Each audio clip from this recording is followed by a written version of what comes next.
Hi, everyone. It's Kathy, and welcome back to another episode of The Journey into Cybersecurity. And this episode is sponsored by TNT Creative Group. Today, I have a special guest who has been working a long time in cybersecurity and has a very fascinating story to tell on how he landed into cybersecurity. And before I just introduce him, just a quick introduction to the Triangle Net, which I founded in with the purpose of sharing everybody's story and really demystifying the concepts of cybersecurity, making it more relevant and tangible to the younger people in middle and high school so that they can see themselves perhaps working in that field also. So I hope this story inspires you, and without any further ado, let me introduce to you Robert Martin.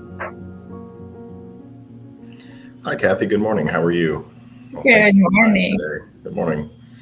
So my name is Robert Martin. I'm a senior security engineer at Cisco Systems. As always, these are my opinions and not the opinions of Cisco. But my job here at Cisco as a senior security engineer is to work with our government customers to secure networks, build networks, work with architecture, enjoy what I do very much as a Cisco employee. But as a senior security engineer, it's an ever-evolving task. It's an ever-evolving education. It's an ever-evolving journey through our cybersecurity interconnection with all these companies. So what's important here is to know that working for Cisco or any other company in IT security or IT or networking will require you to continue to have education and, more importantly, have a lot of fun while you're doing it. Very well said. So welcome to this podcast, Robert, and excited to hear your story. So let's start with the beginning, with how Robert the kid was, and where did you grow up? What was it like being Robert? Sure. So I grew up in Southwest Virginia, so in Bedford, Virginia. That time was not a time where everyone had their own personal computer. So when we wanted to enjoy some time on the keyboard, that had to be done at school. One of my first big interactions with working with computers was in Bedford, Virginia for Mr. Melton. He was a computer science teacher at that time, and we had computers that we were doing really basic coding. Fell in love with it. He made it very interesting, not only interesting, but he was very encouraging. So he would give us missions when we were doing any type of programming, telling us what the computers were doing, give us the background on that. Interesting part about that story is myself and two others within the class really excelled in programming. So Mr. Melton noticed that, and as we were going through our journey, he noticed how much we enjoyed it, enjoyed working with each other, working with the other students. Something that came out of that was important was he gave us an opportunity through the state, working through the education system, to teach computer camp for second and third graders at one of the local elementary schools. So when we finished up the semester, we were actually offered that as a job. That was a summer job, one of my first jobs that I had. And we spent about 6 to 8 weeks working with the students, teaching them about computer programming, playing games, getting them introduced to that. So that gave me a kind of throwing into the pool way of dealing with young individuals, even though I was very young myself, 6th and 7th grade, to enjoy time with them, teach them a little bit about computers, computer games, how they could be used in learning. So that was not only an opportunity for me to realize, well, working hard in school was important, but it also was rewarded with an opportunity to actually work and have that responsibility at a very early age. Yes, I mean, middle school, not every kid has a job in middle school, and let alone teaching other children a new trade. That's quite impressive. Awesome. So, so it sounded like you had a knack for coding. What else were your interests in school? So not only the computer side of it, but just being able to interact with other students. One of the teachers I had, she was unbelievable. She was actually our English teacher, Miss DeBerry. So Miss DeBerry required us to interact with one another. So one of the lessons that she taught us was we had to live in DeBerry land, for the last semester of our course. I know that may sound a little unusual for an English class, but she was determined for us to get an experience to get experience and learn about what it's like to actually live. So when we lived in DeBerry land, we had to interact with one another. We had to take newspapers. These newspapers were things that we had to get jobs out of them, calculate our income, talk to one another, rent an apartment, buy food, clip coupons, and everything within DeBerry land was the DeBerry General Store.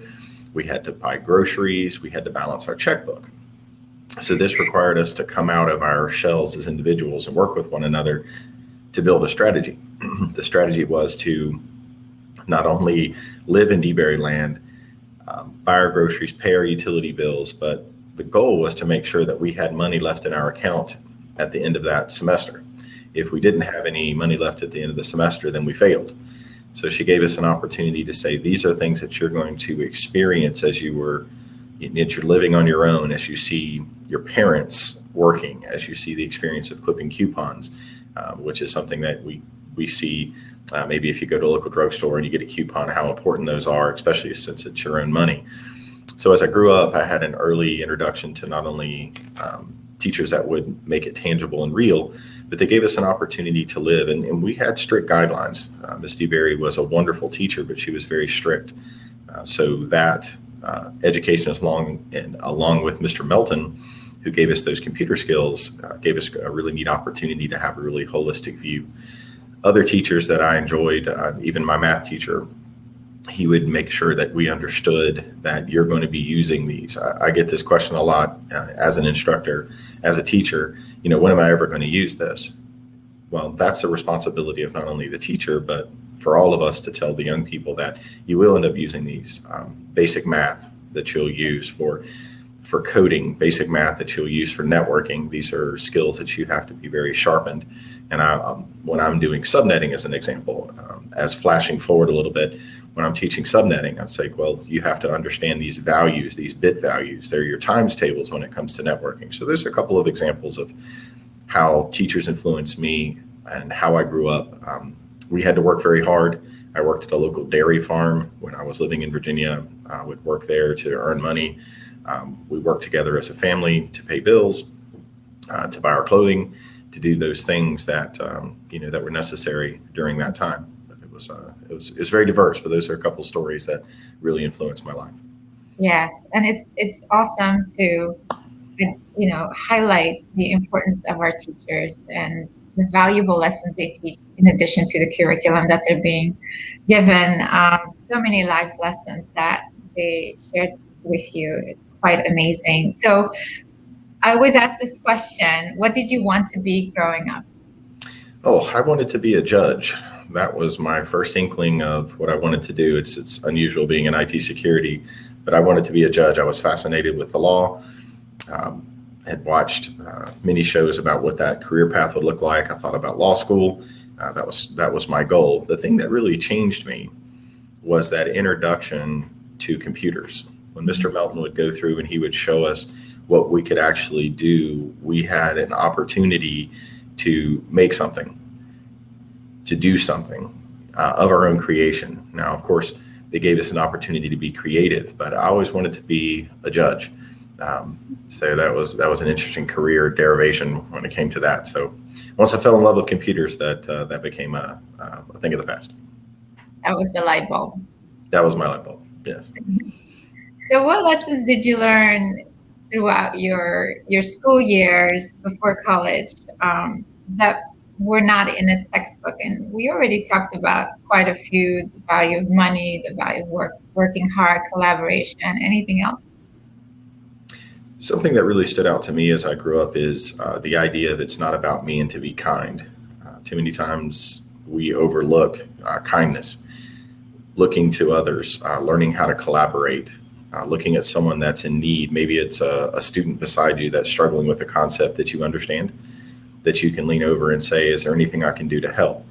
What's important about that life lesson is it's tangible and relevant here, even where I work. If you lean over to a colleague and say, is there something I can help you with, or can I give you a hand with that? Then it opens up those communication channels that they'll lean over to you and say, is there something I can help you with? that's where the collaboration begins. So being kind to one another, having an opportunity to talk to another student, take time away from your cell phone, collaborate. So with that comes kindness. We have an opportunity every day to be kind to one another and say, how can I help? That was one of the life lessons for me that was so important, that to be kind to one another, to take those opportunities and build that ecosystem. And as we talk, I'd like to talk about your support staff, something that is very important to me as I've been growing up and maturing even at the age I am now.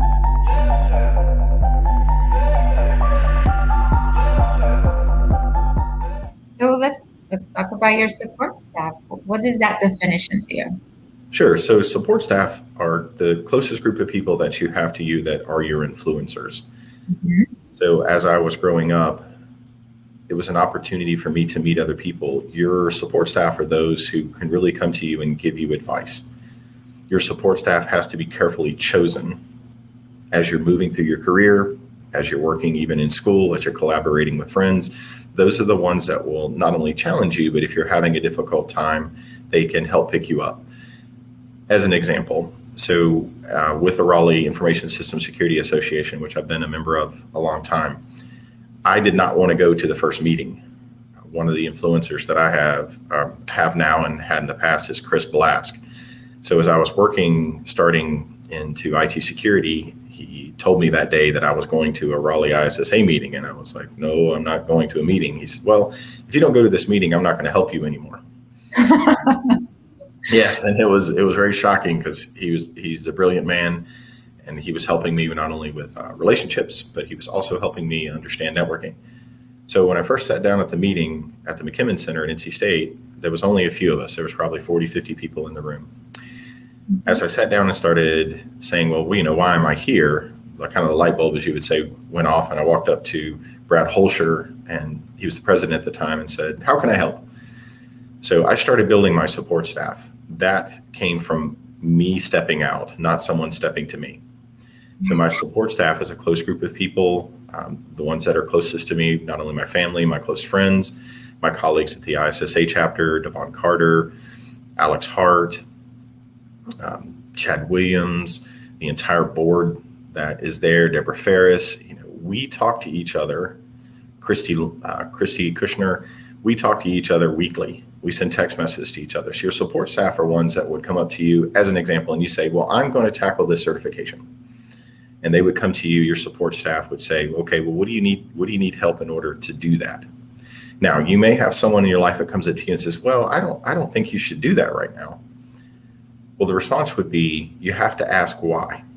Now, if that person is saying something that's to your benefit, is saying, well, you want to think about that with your workload. Are you adding something else to you? Would this cause your work to slip, or maybe other things, other commitments that you have? That's certainly, yes, absolutely. Let me think about that. Let me consider that. But if someone comes up to you and says, well, I just don't think you should do that, and it's not a really good reason, maybe it's a reason that's selfish for them, that's not a person that's in your support staff. Your support staff should be folks that are challenging you, that come up to you and say, okay, well, how's your studying going? And if they see you doing something that, maybe isn't along in your path, it's a distraction, they'll correct you really quickly. So that's what I mean when I say support staff. That's awesome. So just to summarize, what do you see the purpose of ISSA to be? Raleigh ISSA, the center focus is education. So when I first started with the chapter, it was a difficult economic time. So it was back in 2007, 2008, as the economy was really tanking. I decided, unlike many people around me at the time, my support staff wasn't as good. They decided that they were just going to ride it out. Just, it's okay. It'll be no problem. It'll fix itself. No problem. I decided, with help from my really close support staff, my sister came to me and said, this is something you need to go back to school. So I did. Now, one of the pieces of this is I decided at that time to go after my Certified Information System Security Professional certification. Surprisingly, I had many people around me that says you should not do that. So those conversations were, why are you doing that? What's the reason for that? And I really had to peel back why I was being asked that, not only by family, but also some of the folks that were in the business world. They said, well, that's a really big exam. I think that's something you maybe want to, not consider. So I didn't take the advice. Something that was important to me is the materials that I needed, books, CDs, things that would help me to get through that. And my support staff at that time, I remember colleagues of mine, Jesus Torres, Michael Bauckham, who came to me and said, hey, here's some CDs for you or DVDs. These are ones that you can use. And big influencers. The Raleigh ISSA chapter every year has a CISSP review. At the time, it was tough financially for me. So I came into the meeting conference room that we had, sat down, had my notebook, my pens, and so forth. And Valdez Ladd, who was the education director at the time, walked up to me and he asked me where my book was. And I said, well, to be honest with you, Valdez, I couldn't afford it. I think at the time it was $135. It was the Sean Harris all-in-one book. Just could not afford it at that time. So he said, well, hang on a minute. And he walked in the back of the room and he walked up to me and he gave me a Sean Harris book that was a year or so old, but it was something that I could use. So when he set that down in front of me, that really lit me on fire. And that Valdez became my support staff. He would ask me questions as we were going forward. And as a result of that kindness, as I mentioned before, he was able to propel me to a place where I had to own that. So once that book became mine, then I had to determine at that time what I was going to do with it. Yeah. And I know ISSA still does these book exchanges so that everybody has access to their learning materials without having to break the bank. So that's Absolutely. fantastic.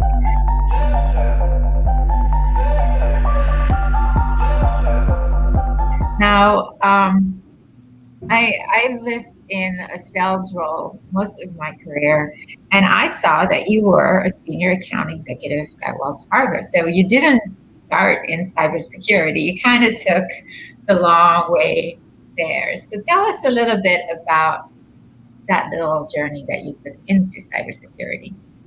Certainly. Well, I'll go back even further than that. I started my career working as a prison guard at a Supermax prison in North Carolina. So as I was working, saving money up for school, that was a very difficult job. It was a very scary job. Okay. And I realized during that time that I wanted to do more. The people that I worked around were wonderful. It was a tough job. It was very stressful. Moving forward, I had a friend that came to me and said, well, are you interested in sales? So I'd had several sales jobs. The Wells Fargo opportunity came out through a relationship. I actually drove out to Virginia Beach and interviewed for that. And I was an account executive for many years for Wells Fargo. One of the influencers that I had at Wells Fargo is Jim Young. So Jim Young was my manager at that time. And the sales profession, going around and being an account executive at Wells Fargo, was a lot of traveling, understanding lending, managing other lenders. So Jim Young took me under his wing. He was an excellent influencer. An interesting part about him is even though I haven't worked for them in many years, he calls me every year on my anniversary with Wells Fargo, and he calls me on my birthday just to tell me hello. Yeah. So those are, he's quite an influencer. That job helped me to learn how to talk to people and deal with difficult situations. It also gave me an introduction to working with compliance. So working within these different lending institutions, you have various state and federal guidelines that you have to adhere to, or you'll get fined, you'll get audited, and there's issues there. So that, although it was a sales job for a period of time, it was something that helped me understand the importance of the why behind the IT at that time. But loved it very much. It was a good introduction. And I also saw that you did instruction, that you were a course developer as well. Like, so you were part of the educational force, but within a business, organization. Absolutely. So I worked for Intunet Security, which was started by Alan Harper. Alan Harper was one of the luminaries, still is in the industry for gray hat hacking, the Ethical Hacker's Handbook. He was my supervisor when I worked for Intunet Security. I was vice president of the business development at that time. Alan decided to move on and sell his company, and he did. I moved on to Lenovo, which was a really wonderful, diverse company. So I worked there for quite some time doing course development, all along being supported by the ISSA chapter. So as I was working through these technologies, the underpinning that was so valuable to me was being able to go to my colleagues, my support staff at the Raleigh ISSA chapter, and say, I really don't understand this. Tell me about this.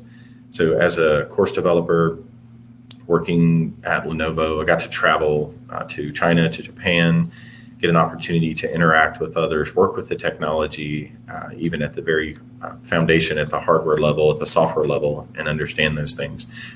Something I found that very important as we're talking here is how you learn. Everyone has a different style, and some have combinations of styles. So another piece of this as you're talking with your influencers is to really understand how you learn and feed that. Continue to feed if it's something where you need to do hands-on, or perhaps you need to do simulations, or maybe you're a visual person to really get a hold of that and look at the content that you're maybe purchasing, or as you're delivering content to others, even if you're doing any type of tutoring.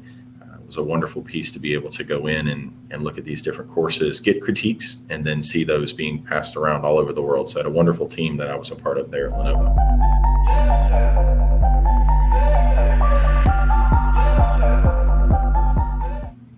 And you explaining your story and the different milestones that you've taken and the different lessons you learned across every step of that way, explain to me who you are today, the Rob Martin that I've met at ISSA, and the Rob Martin who's also in the community helping kids wrap their heads around cybersecurity and raising awareness about the importance of applying already a good security posture and also an understanding of privacy to young kids. So this explains to me who you are today. This totally makes sense, because I know you've benefited from ISSA, but now everybody who's part of the ISSA community benefits from your leadership, from your knowledge and expertise. So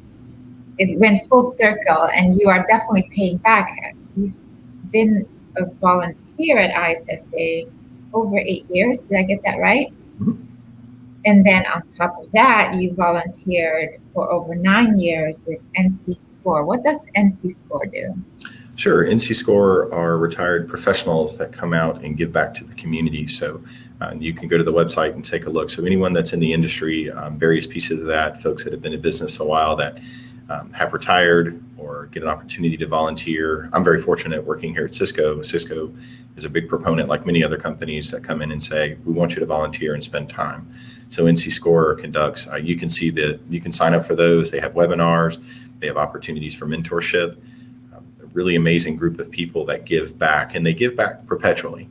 So as they come out, they continue to look for opportunities to help other businesses grow. Maybe you're having an issue that you don't understand with business growth, or maybe it's an IT issue. Whatever those are, those make a big difference. With the Raleigh ISSA chapter, what has made me are people around me, and you're one of those. I remember when we first met at the ISSA chapter, we talked about the heart that we had, and you've shown that and continue to show that even with this podcast that you're taking your time and building and growing. So very grateful for that. I can give you a few examples of how I've changed. So when I sat down at the Raleigh ISSA chapter, I wanted to think about how I have been helped. And then the question becomes, well, what are we going to do now? What are some of the things that I can do as an individual? So I've had an amazing opportunity to work with people. A couple of examples would be Galen Fazler. So Galen came in from Colorado. She came into the area. I met Galen through her stepfather, who was a part of the Raleigh ISSA chapter. She came in bright, hungry, ready to go, wanted to volunteer. So she held an adjunct position for many years, helping with our conference, with our meetings, was a big influencer there. What was wonderful about Galen is she was always hungry to learn. So the ISSA gave us an opportunity to not only get experience, and that was the part that many of us lack when we're trying to get into the IT careers. Well, how do we do this? Galen continued to educate herself, get that experience, grow, be an active part, and she got hired at Duke. And she just recently, congratulations to Galen, got promoted. Another great example is Allison Tuttle. So Allison Tuttle, when I was teaching at Carolina Career College, was one of the students who came out of the Army. She was in class and she was telling me, well, I just don't know what I can do. And I was like, well, you have a lot of skill sets. You just have to believe in that. So many folks that I run into, it's really a confidence thing. Don't overlook that. If you're feeling like you can't do this, well, you're in good company, because we all do. Don't ever feel that that's something that changes, that we've arrived at a certain position. Allison worked very hard. She committed herself to being on time in class, getting her certifications done, sometimes losing sleep, but she was given an opportunity to work here at Cisco and absolutely did a wonderful job with the interview, was hired, and she continues to work and grow and get promoted. And what's exciting about that is I get an opportunity to work with her. One final example is Matthew Tilley. So one of the more recent folks that I've been working with, he's at Wake Tech Community College right now, and he's studying marketing and realizes how much that IT underpinning is important when it comes to marketing, digital marketing, websites, and so forth. And just the drive that he has to be creative, to build websites, to go into Amazon Web Services as an example.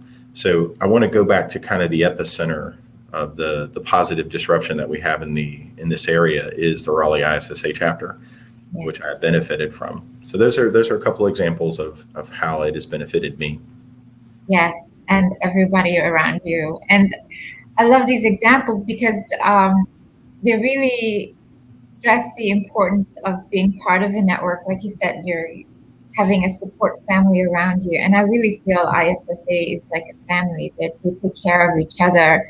And by just being exposed to one another, people see drive, people recognize hard work, that determination, that hunger to be part of this movement.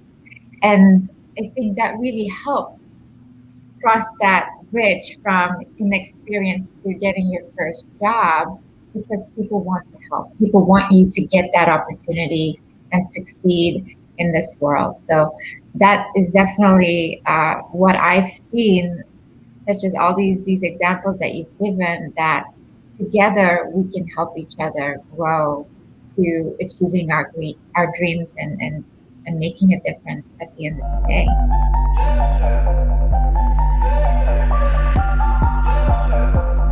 You talked a lot about the cheerleaders, the mentors. Did you have like a public figure as a role model when you were a kid, or now? Who do you look up to today?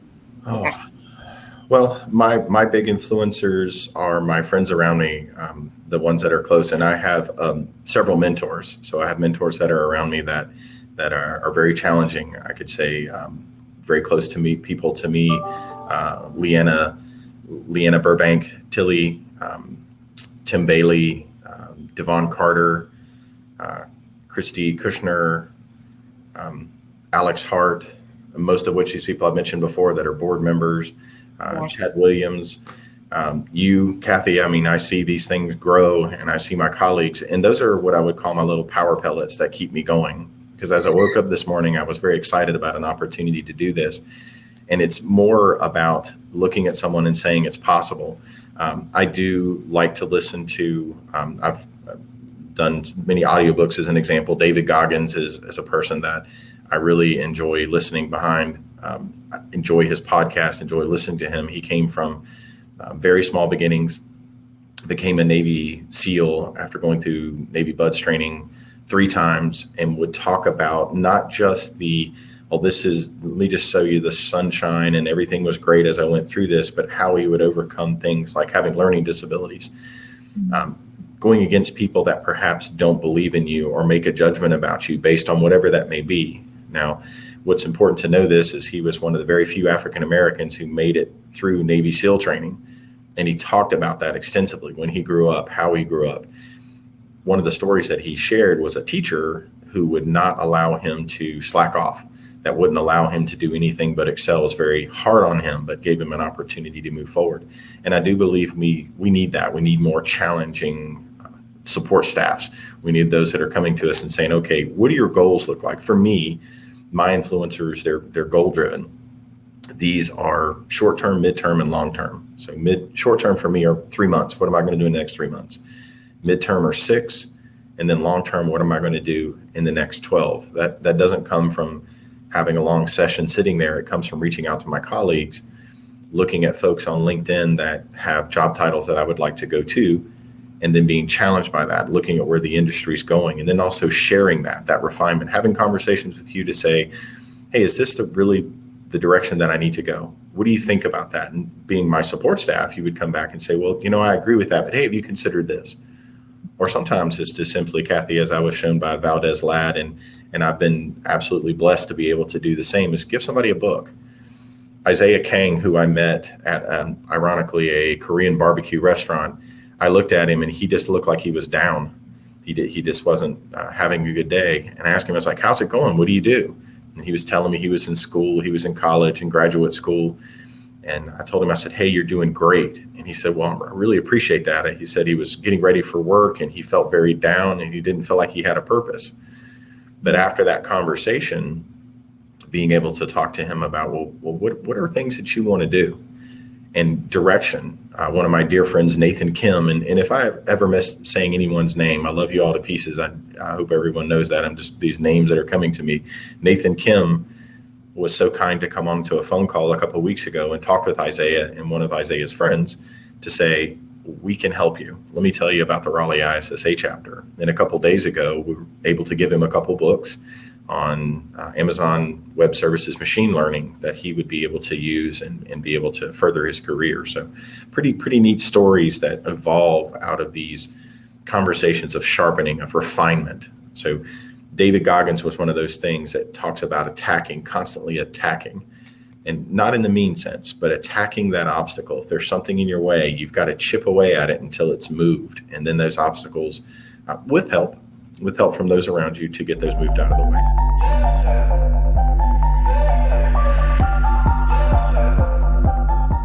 I want to go back to the story of Allison, where you're talking about someone who was in the armed forces and then found a way through ISSA into the cybersecurity space. And I see a lot of veterans gravitating to cybersecurity post their careers in the armed forces, because there's that shared purpose. There's a common language already that they speak, and they understand the importance of being part of something bigger than themselves. And I see great future for people who are veterans to continue making a difference on the cyber front this time. Absolutely. So I will back up and say, as a senior security engineer at Cisco, that title is important, but it's still the underpinning of that. My job is to be the absolute best at what I do. So when I was first talking to Allison and I introduced myself, and they want to know your background, they want to know that the person that they're talking to is a good influencer, understands what they're teaching, has that opportunity, then more important, they have a path that they can follow. So when Allison was sitting in the class, she would come in, she was very tired, quite a bit of stressors when it comes from transitioning from a very comfortable place in the military out of the military. But some of those things is to tell those folks that I'm going to challenge you, but in a way that's empowering. So started inviting Allison to meetings. Hey, why don't you come and learn? Let's get your education in a good direction. Some of those things that the ISSA has really taught me is we need to not be respecters of persons. So when we have events, having breakfast there for perhaps someone who didn't have time to eat breakfast or couldn't afford breakfast, that we have food and lunch and ready for them and get that either for nothing, which many times we do, or just a very small amount of money to do that. So Allison took those challenges. I had to have an opportunity to her and say, I would like you to do these things. And she would just devour them. Sometimes she was tired. Sometimes there was, hey, I don't really know. And I would say, hey, it's okay. We're going to work through that, but you have to work hard. You have to be at these opportunities. You've got to take that opportunity in the moment of the opportunity, or it may pass you. What's interesting about her evolution, not only did she jump onto that job, get promoted, work hard, I've heard nothing but accolades about her.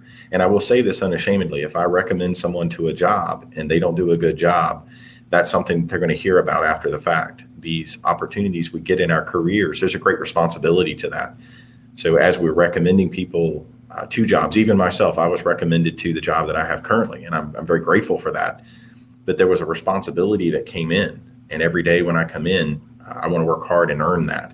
So Allison not only took that challenge, but as I was challenging her more, she's now the secretary for the Raleigh ISSA chapter and has picked up that as another mantle, move forward with that. And she's continuing to excel and influencing those around her. And it's neat because we get an opportunity to say to each other, I'm really honored that we get to work together. I'm honored that you're really working hard. And even some of the Matthews that are coming up, the Matthew Tillys that are coming up, the Isaiah Kangs that are coming up, that we can see our next levels of leadership coming in and our family continues to grow.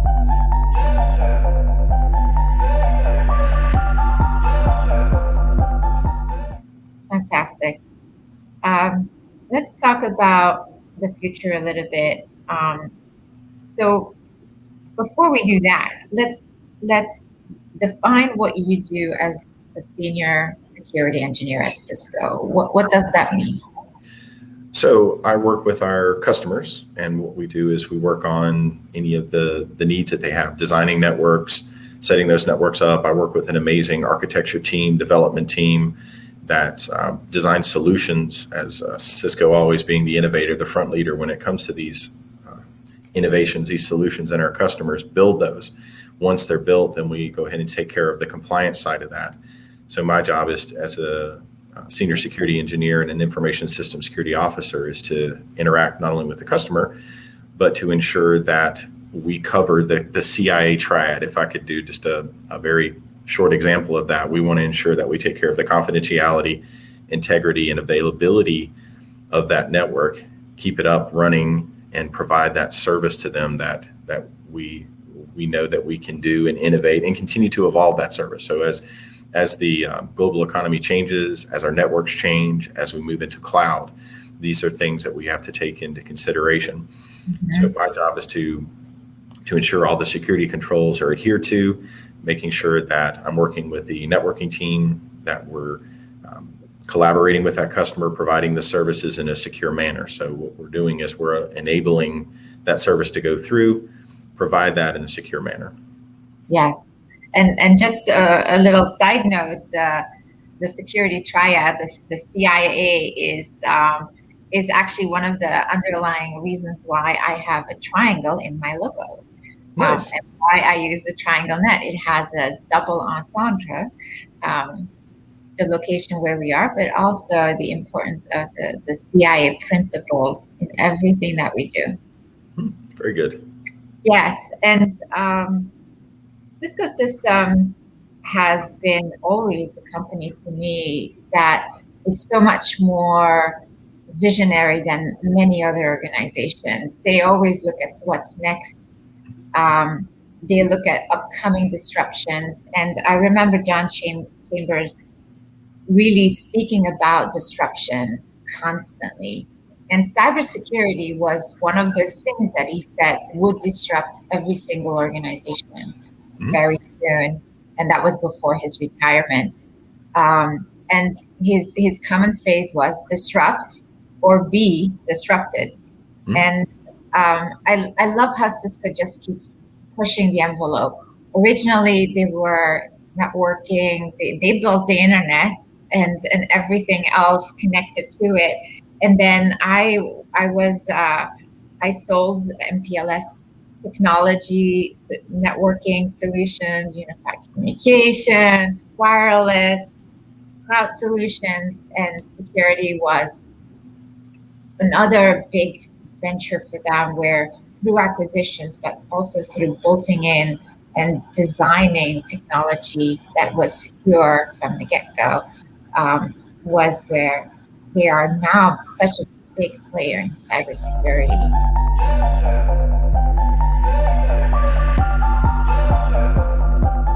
But let's talk about the future. What is next for Cisco, and how do you see your role evolving throughout that process? Well, I would say that the future for me is pioneered by the foundation of how, and I know how Cisco has been successful, is they do their homework, they do their research. They're looking at trends. It's a collective of the entire global workforce looking at the changes that are occurring, the disruptions, and we're going to be a positive disruption when it comes to that. So certainly there's groups within that do a vast amount of research, working with the local universities, keeping that reach out to all that good intellectual property that's out there and saying, what are you seeing? What's on the front lines that we need to take care of? Looking down the road 10, 15 years to see, what's going to be our next innovation, what's going to be the things that are going to be challenging, and then designing that. So we're looking at problems that perhaps don't even exist yet to find solutions for those. Security being one of those. But I would say that the most comforting part about working here is the focus on education. That Cisco embraces the idea that they want the absolute smartest people, the best of the best that are sitting in the chairs and saying, how can we help you be successful? My current manager, Greg Olson, as we sit and we have one-on-ones as an example, we'll sit down and we'll talk about, where are you going? What's that future look like? For me, what I see is an opportunity to get education. I just finished up certification a couple of days ago. And something funny about that is I reserved a conference room to take the certification virtually. So we're being very careful and safe here as we're dealing with COVID. And for some other reason, when I went out of the room, the door locked. So I had about 20 minutes before my exam was getting ready to start, and the room was locked with my computer and all my materials in there. So fortunately, one of my colleagues were able to get the door open. He was kind enough to get that door open for me, sat down, spent the next several hours, was real thankful, passed the exam, very excited about that. But what's the next thing? For me, the future is going to be education and getting that hands-on experience. For me, it's going to be building more of my support staff. And the last part about that, as Denzel Washington, has said very well, is to reach one and teach one. So to reach back, get a hold of the people that it might be a colleague right beside you that is going to that maybe excels at something. I think for me, some of the colleagues that I admire very much are Nick Combs. Nick Combs is a programmer. He came out of the Marine Corps, and he excelled greatly and went from being a networking administrator to a senior developer just because of his education. Went back to school. What an amazing story there as well. And looking at my colleagues and saying, okay, well, how did you get there? It could be as simple as a book. One of the neat stories and what gives me hope for my future and my education is talking to my colleagues and saying, okay, what materials did you use? What are one of the books that you use to help you understand perhaps Python, which is one that I definitely want to learn? What is a good resource that you can use when you're studying Amazon Web Services or Azure? What is another resource, perhaps maybe a John Fox. John Fox works for Microsoft and is a dear colleague of mine. We used to teach together, and he's just absolutely excelled in his career. Going to him and saying, well, what are some of the materials that you recommend? What are things that you can give to me? So my future is to continue to educate myself. I will say, just as a caveat, as we're talking about security, is the best security person you can be is someone who understands the network. The best network security, or the best networking person you can be is one who understands the idea of security. They're not two separate entities. So to be a good security person, you have to understand how the network works. To build a solid network, a functioning network, and a secure network, you have to be security minded when you do that. And that takes a crowd. That takes a crowd source to be able to bring all those components together. I'm excited to maybe start a doctorate program. I was inspired by one of our keynote speakers, Dr. Chase Cunningham. What a great influencer, what a great story, what a great support staff that I'd love to have more time with. He went back and got his doctorate degree as a big influencer up in Washington, working with our officials, educating them about IT security, talking about things like zero trust is a big example of what those are. So the future for me is to look at that path and to not only lead, but follow. Look at what others are doing. And I will say this again, Kathy, I really appreciate the opportunity for your leadership, your example, to be able to come in here and to share a little bit as we're giving back to the community, and that we can give hope. If there's something we can do in a very difficult time, sometimes as folks are isolated, is to say, you can do this. And if you need a hand, just reach out to one of us, contact us, go to our website, say, I need some help, and find that hope that we have. So that's my future. Fantastic. What do you wish for future generations? My hope for the future generation is we'll find a path back to one another. that we will work more, not so much as individuals, but as groups, as collectives.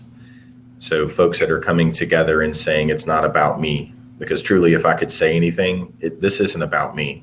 This is about a greater purpose far beyond me. Our purpose is to help one another and be kind to each other. I hope for everyone around us during this time, we'll take a moment, even if we're going out to eat or if we're in class virtually, to reach out to someone. For me, it's about that kindness that as we're being individuals, as we're having devices that are about ourselves, as we're kind of isolating ourselves, that we'll kind of break out of our shells, spend some time with one another, find the people in your life that you can help, and then start working within your own ecosystem. So my hope for our future is that we'll break down the walls. I would say even simple things like this opportunity to collaborate in two different spaces, opportunity to set up conferences, work with our groups. I applaud Cisco as they're reaching out to elementary schools and setting up Cisco telepresence units so that they can collaborate, they can teach, they can break down the walls and be safe during this time where we have to be careful with our contact, that we can still see each other, we can still hear each other, we can still have those opportunities. So that's my hope, is we'll get back to being a family like we are in the Raleigh ISSA chapter. Yes, that is a beautiful vision.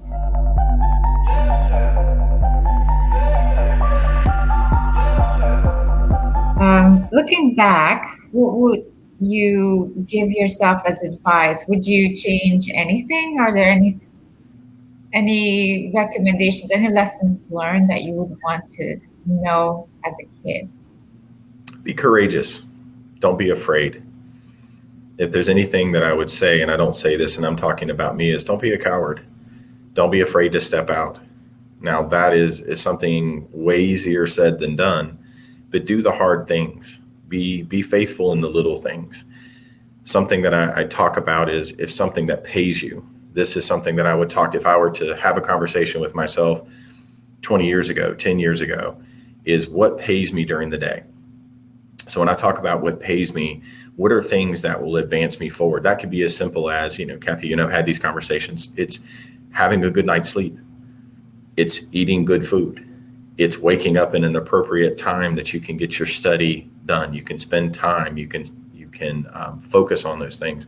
Yeah. As you're looking for your certifications, find the things that will pay you. Once you finish that certification, then that propels you a little bit further.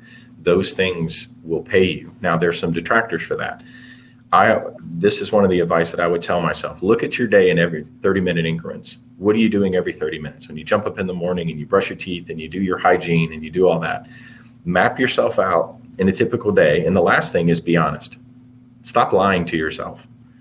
I would tell myself that. Stop lying to yourself. I know it sounds strange, but other leaders like David Goggins, as an example, he just didn't want to lie during the day. Tell the truth to yourself and others. Map your day out every 30 minutes and then see where there's pockets of time that you can better yourself, sharpen yourself. Well, I'm going to carve out 30 minutes in the morning. I'm going to pack my lunch so I can have 30 minutes to study. And then at night, rather than gaming for 2 hours, I'm going to game for an hour and a half or an hour and 15 minutes, but I'm going to invest into myself that I can in turn do those things that pay me, that are going to pay it forward, that are going to invest into me. And that's a great investment, is not only investing into yourself, and then find a battle buddy, if you will. Find somebody that you can in turn teach that to pay yourself going through the day. And not big changes. Don't do big changes. Do little changes. Maybe if you're staying up too late, maybe go to bed 15 minutes earlier and keep working on that until you get that proper amount of sleep, which is different for everyone else. But really do those things that pay you and invest into yourself.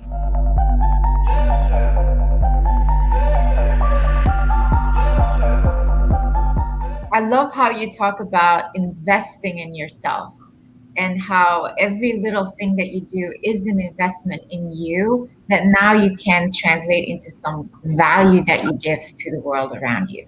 I absolutely love how you put it that way. What would be the right reason to pursue cybersecurity, and what would be the wrong reason to pursue cybersecurity? Sure. The right reason to to pursue cybersecurity is it permeates everything that we do. If I go to my local restaurant and I use my credit card and it gets stolen and I don't understand even basic security principles, if I happen to write down passwords, if I happen to share a password, if I happen to take that information and put it out on social media that would cause a problem for me, it becomes immortalized. Once you do anything out on the internet is immortalized. The right reason is to go and help other people. The world we live in is drastically changing. So not just sounding nostalgic, but as I grew up, I saw this acceleration to where we didn't have these problems. Credit cards are now in everything we do. No one wants to take cash. You're going to do this credit card. As we're sharing our information, as we're sharing information about ourselves, we have to do that in a new manner to where we have now a global audience that will view everything that we've done via social media, everything that we're doing. That's the right reason, is to protect ourselves and our future. The things that I look at during the day is that this is my future going forward. Not only in business, but my own personal life, I have to be very careful about what I do. So that's a right reason to go into IT security. And it's to push our global economy further. We will be successful. We will come out of this. This situation has not come to stay. It's come to pass. And that was a quote from another one of my favorite motivational speakers, Les Brown, who I listen to regularly. Very motivating. The wrong reason to go into this is maybe perhaps to go in and say, I'm trying to pursue a financial piece of this, or I'm trying to get a title. Titles don't mean anything to me.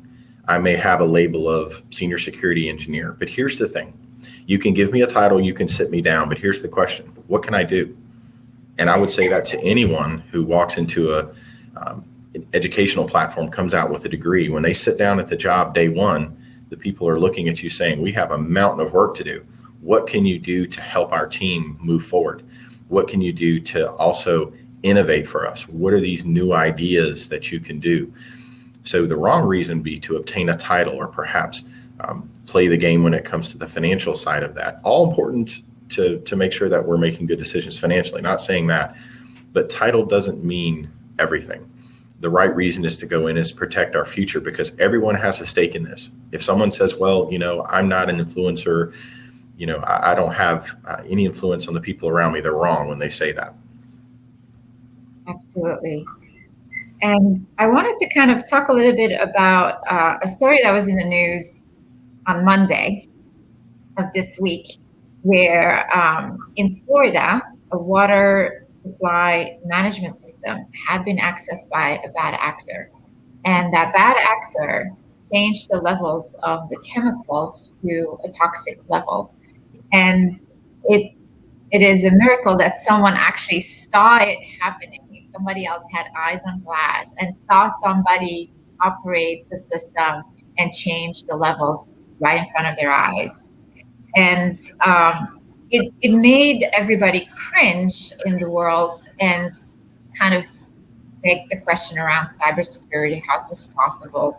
Blah, blah, blah. But luckily, there are physical security elements that are put in place in the critical infrastructure, such as a water supply system, that prevent this from immediately happening. But at the end of the day, what is important is layered security and that interconnection between the virtual, the technology side, and then the physical side, the mechanicals behind all of it. Do you want to share a little bit your insights about critical infrastructure security and defense in depth?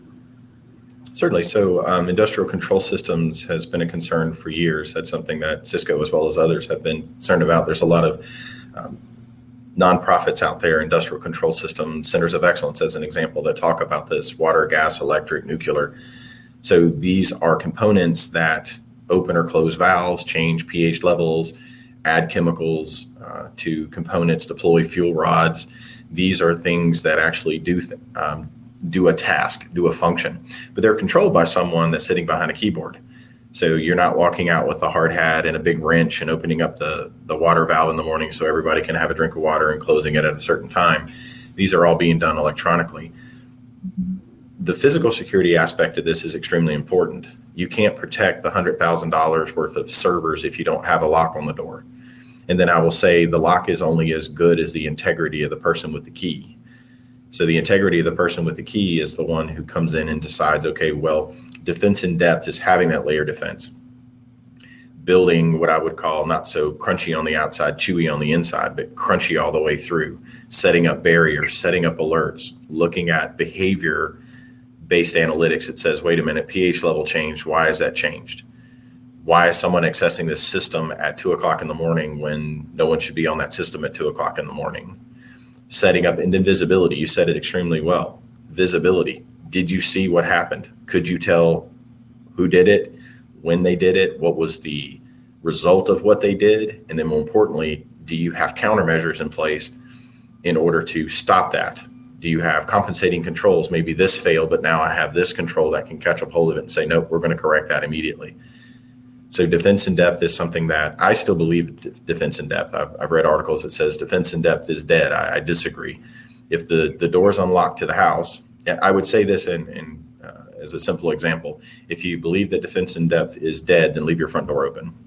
And just let anybody come into the house that you want to. So make sure you're locking doors as we're going in. Make sure you have that integrity. The integrity piece is something that's important too. And I'll relate that to education.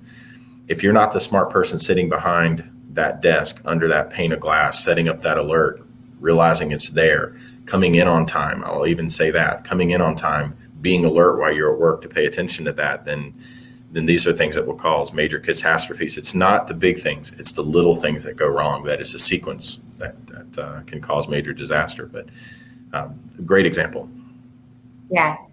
And it also just stresses how security is just everywhere and everything is just so interconnected, and you can't just say this is not my problem. Right? It's just something that we have to all own and control, whether you are the expert in the room or not. Everybody has to kind of carry a little bit of that responsibility. Absolutely. It's something that we all have to have a stake in the game. This global economy, working as a team, that we're not individuals, we're a collective. And collectively, we're really smart. I think individually, we're really smart people, but you put us in a room together and collectively, we're brilliant. Taking and harnessing those skill sets and then challenging each other. Perhaps I would love to learn if you came talk to me. Hey, Rob, have you considered this? I would love it as you being part of my support staff and a trusted advisor for me to give me that advice that I so valuably need. And then having that mentorship that comes along with that. Did you know about this technology? Sometimes it's just you don't know what you don't know. And it's great to be able to have opportunities to train. I appreciate so much all of our sponsors for the ISSA because they give us an opportunity to train on topics that we normally wouldn't be able to, and be able to do it in a virtual world. But security is a collective. We're all going to have a stake in this game, and we've got all have to roll up our sleeves and figure out and innovate as we go forward. Yes, so well said.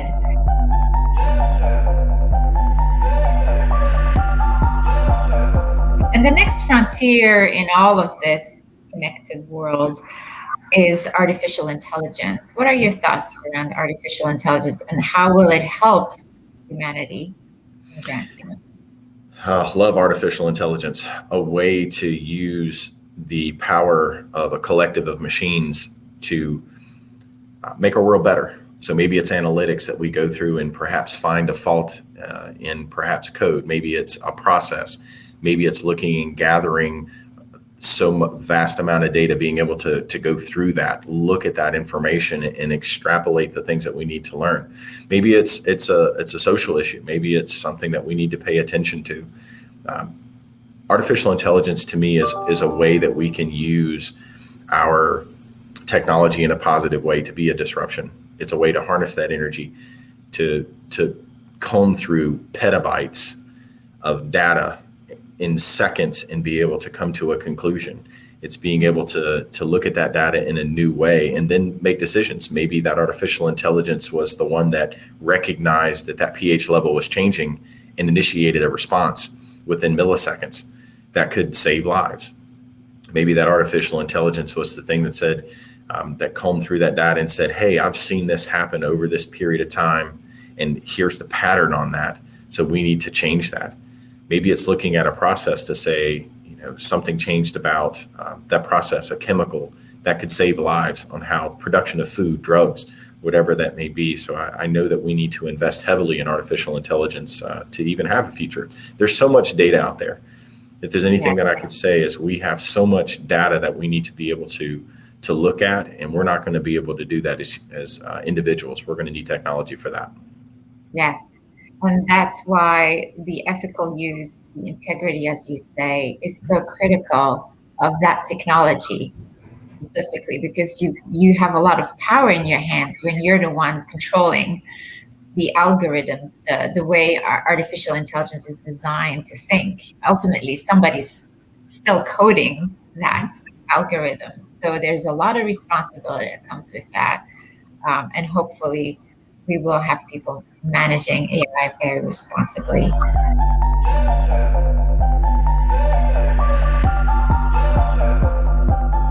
Let's talk about what you define as success. Success to me is being able to reach out to other people and help. Success means to me that we care about each other. When is the last time that your name will be spoken? And what will be the context of that? We can look back through our history and say, oh, I know about this person. You can use names. Sometimes they denote good, sometimes they denote bad. But for me, success would mean that when I close my eyes for the last time, that I can look back and say that I did my best, that I cared about the people that are around me. And then more importantly, the comfort in that is that they cared about me. My success is my support staff, the people that are around me, that care about me, that are focused on me, and in turn that I care about them and focus on them. So success is take a look at the people that you influence. What does that influence look like? What have you done today? What have you done not only for yourself to make yourself better, right? Because we need to make sure that we're healthy, good, strong before we can help others. But then look at the people around you and say, what did I do today? Look back over your day and say, when you close your eyes at night, when you're going to go to bed, did you do everything that you could do? Did you get the proper amount of sleep? Did you help those around you? And then at the end of the day, look at the people around you and see how you could be of help tomorrow. So when you wake up, what is that? That's success to me. Day at a time. Sometimes it's a minute at a time. But look at the people around and see what you are doing in your life to invest in others. That is beautiful. And I love how everything that you do, everything you talked about today was about your why, your drive, your purpose, and really leaving a positive mark on the world around you. And you sure do.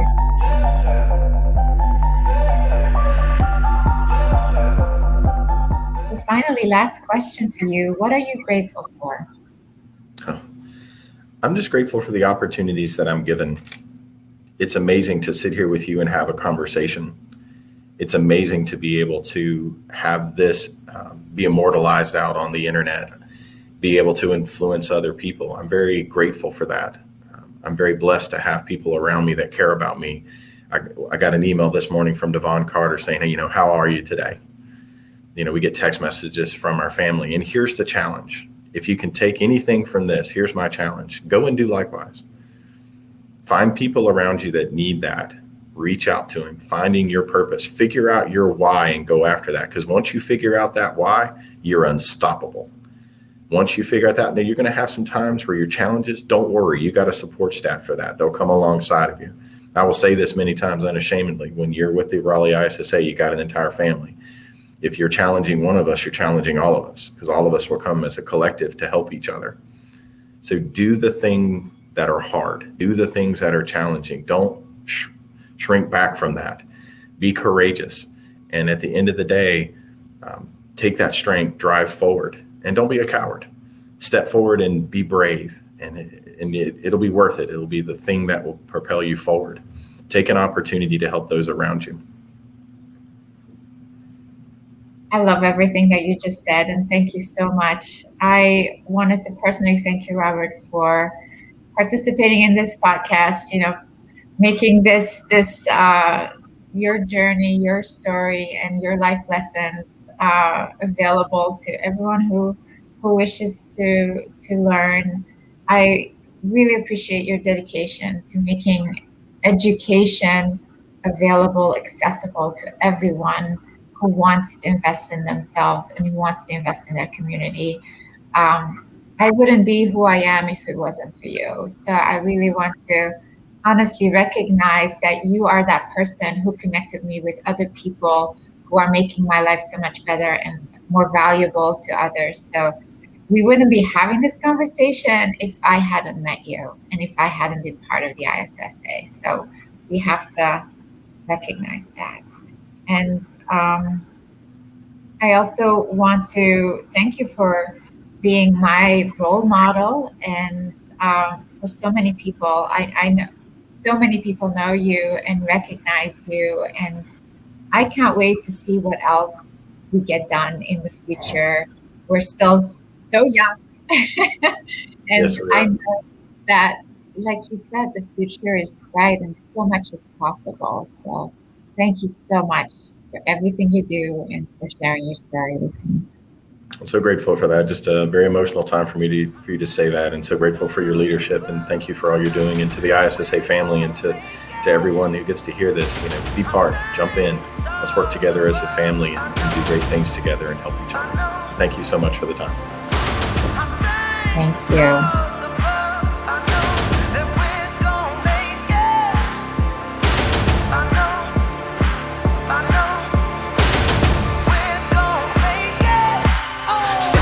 On the field to get some.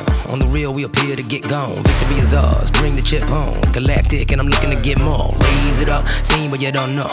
Running like the blood, pumping from the pressure of adrenaline rush. We crush whatever we touch. Where you been, yo? Everyone know. And if you still don't get it, let it chill for a minute. Time is money, and trust me, man, I'm all business. And if you want something done, do yourself to get it finished. Wake up, victory's mine. On top, still on the grind. Gotta go get it right now. Holla at me if you with me. It's time. I think the stars above, I know that we're gon' make it.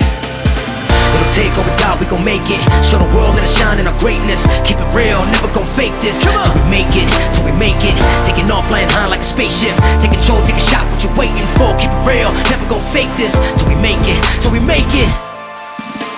Second verse, I'm telling you I'm ready to go, letting you know, cause I'm never below the ones that I roll with are incredibly known for getting down to the nitty gritty. If you really with me, let's go. Moves made, dues paid, most talk but don't do a thing. We certified, observers I come through and give a true display. We champions, understand me standing under a victory canopy. Canopy the enemy was handing keys, ready to drive at top speed, let's get it out. Wake up, victory's mine. On top, still on the grind. Gotta go get it right now, holla at me if you with me, it's time. I think the stars above, I know that we're gon' make it. It'll take or without, we gon' make it. Show the world that I shine in our greatness. Keep it real, never gon' fake this. Till we make it, till we make it. Taking off, flying high like a spaceship. Take control, take a shot, what you waiting for? Keep it real, never gon' fake this. Till we make it, till we make it. I think the stars above, I know that we're gon' make it. I know the ground below my feet's gon' lift me up. I thank the stars above, I know that we're gon' make it. I know the ground below my feet's gon' lift me up.